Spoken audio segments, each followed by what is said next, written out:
vertically, upwards, sideways, at an angle, so that you can make it look any way you want.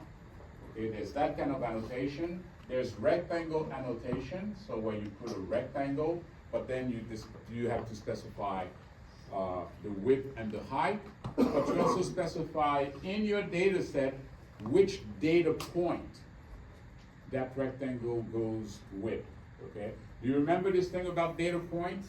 You know, where when you were setting up the chart, it was asking you how many points, how many y coordinates there was per point.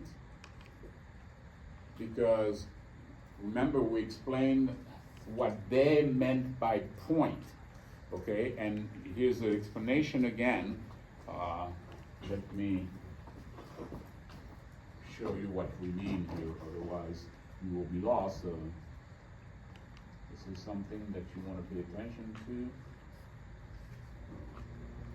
because you're going to be doing in Project 2 at this point a lot of little graphical stuff. You've got the major graphics, which is your chart. You know how to do that, pretty simple. Now we need to add to the chart, because we're finding out these peaks, these valleys. From those we find the waves, and we want to display those. I mean, that's all that second part of the project is all right, let's find out our peaks and valleys, and let's show our valid waves. But we want the user to be able to select those things, like the user will specify what they want the margin to be. If you have a wide margin, you'll have less peaks and valleys, which will allow you to more easily see things. And then we want to be able to say, well, I found 20 peaks, 20 waves. You're going to have to allow the user to somehow select which one she wants to see. Okay, so that's what we're talking about here.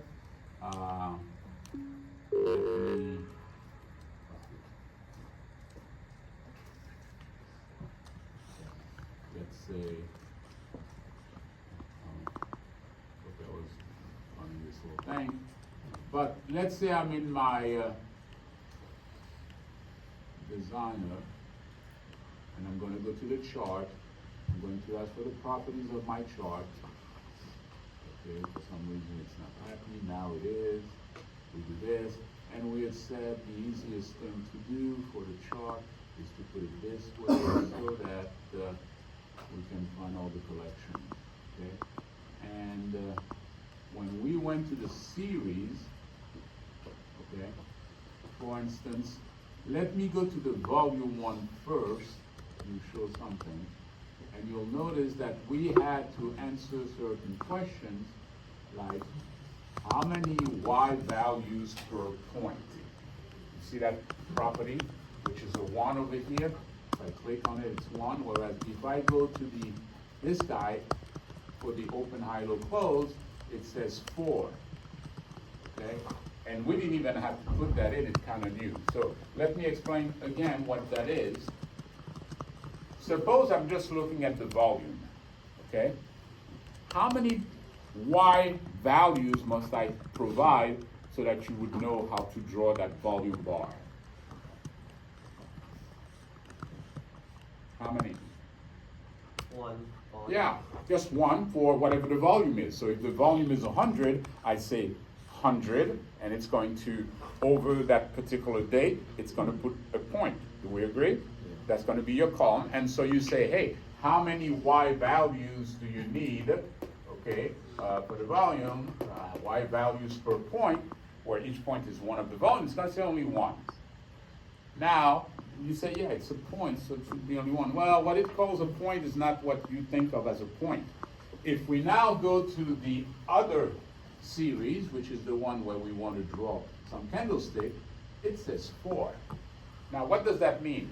To it, a point is whatever complex thing you're going to be drawing to represent something. Okay, when we were talking about the volume, we only needed to have 1 point to represent the volume, right? But if I want to draw a candlestick, and now to it, what you're drawing is what they call a point. Okay, we're used to just a single little point and say, well, how many y values? Well, I just need the y value of that point, that's it. But if I'm going to draw a candlestick, how many y values do I need? 4. You need 4, because to draw it, you're going to be drawing this funny shape. In our case, it's just going to be a rectangle with two tails. And what determines this shape? It's the open, the high, the low, the close. And so it knows that because it is, and in there, it does show further up that you want to draw this as, oh, I have to go into the chart thing, but it knows you're drawing a, oh, right here. It says, oh, you want me to draw it as a candlestick? Well, each point is going to be this little rectangle. It's going to be that candlestick. And in order to draw that, you're going to have to give me 4 pieces of information, 4 y coordinates. Okay? You could have something where, I don't know, you're measuring something and you call it whatever it is you call it, but the shape of it might be a little horse or an elephant or something, and it might say to you, well, how many points will I need to draw your special shape? You might say, well, for that, you'll need 10 points. Okay? And that's what that y value thing here is. Well, when you go and you now decide to do the following, to put an annotation, okay, you will have to tell it what kind of annotation you want. Hey, do I want a rectangle annotation? Do I want an arrow annotation? Do I want a point annotation? Do I want a line annotation? There's all kinds of annotations you can do, okay? You just instantiate them, and then it's gonna say, what point does that go to? Okay, so now you know what a point is. In our case, it would be, what candlestick is that going to be associated with? Okay, and then once you have your annotation all set, you say, well, how do I tell the chart? Here's an annotation. You just add it to the chart annotations, which is a series, a list of annotation. So a chart has a list of annotation. At first, there's none, okay? But if you want to add annotation, you just create your annotation and you tell the chart, add this to your list of annotation. That way, every time the chart draws itself, what it also does, it looks at its list of annotation and it puts up all the annotations in the list. If you delete a couple of annotations, well, when the chart redraws itself, which we would ask it to do, it will redraw only those annotations that are still left in the list. If you clear all the annotation in the list, then when the chart redraws itself, it has no annotation, okay? So now, let's take a quick look. So here's your annotation, and now to tell you about it, they'll give you examples, and you know, a bunch of little things that you can do, like you can resize your annotations and so forth. But in terms of constructor, if you want to say, well, how does that work? You know, there it is. You just create an annotation.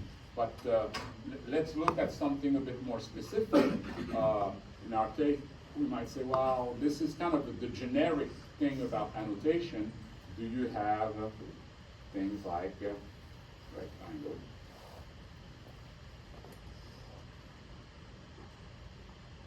Let's see if it find anything, because it should.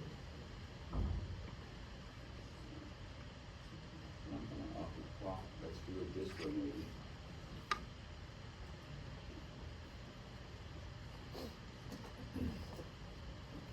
Rectangle annotation class. Once you see that, okay, you'll be able to say, oh, I should be able to find the other one that we're mentioning in class. Okay, so here's my rectangle annotation, and you can ask for the other ones. But if you look at the definition, you will notice it's like a text annotation, so they all can have text in them. You have a default constructor that creates an annotation at point.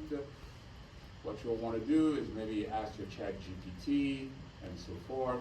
Now, you don't have to do all of these properties, but it shows you the kind of thing that you can do, okay? And that way you can say, hey, how do I want it? How do I want it to look like, and so forth?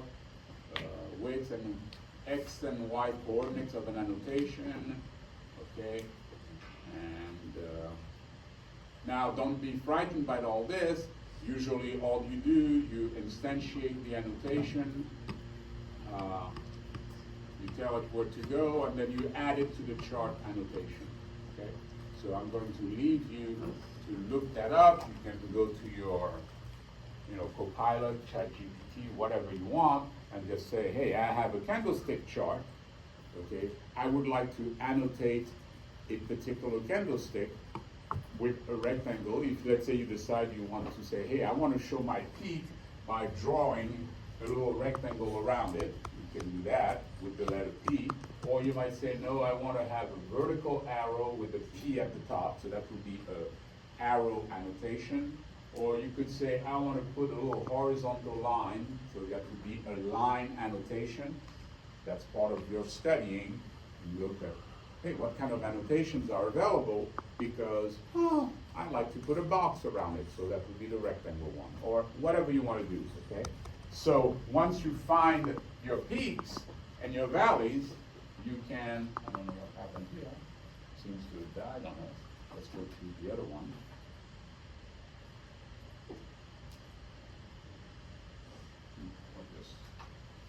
What just happened?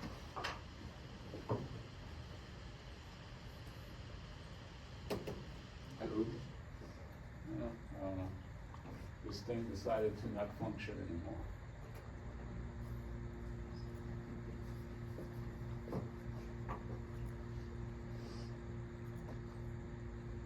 This thing doesn't even work.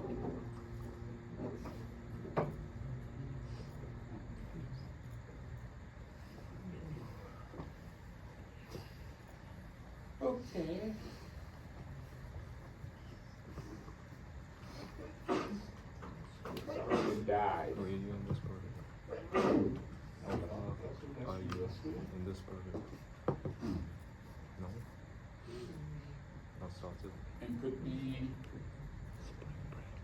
Something's wrong with my shoe. Try it out. This is not Jump supposed to to be, menu. but everything else works fine. Uh, I mean, I will come to his office after See if I put the dog down. and ask him. Maybe you want to go for that. Come to my office. I think he was joking. I think he was joking. I wonder what happened to this thing. Even this control He said he doesn't was going to party. let me Well, that was a joke. try this. But he told me to come to my office Now I'm going to tell it to after begin. class. Because I said this.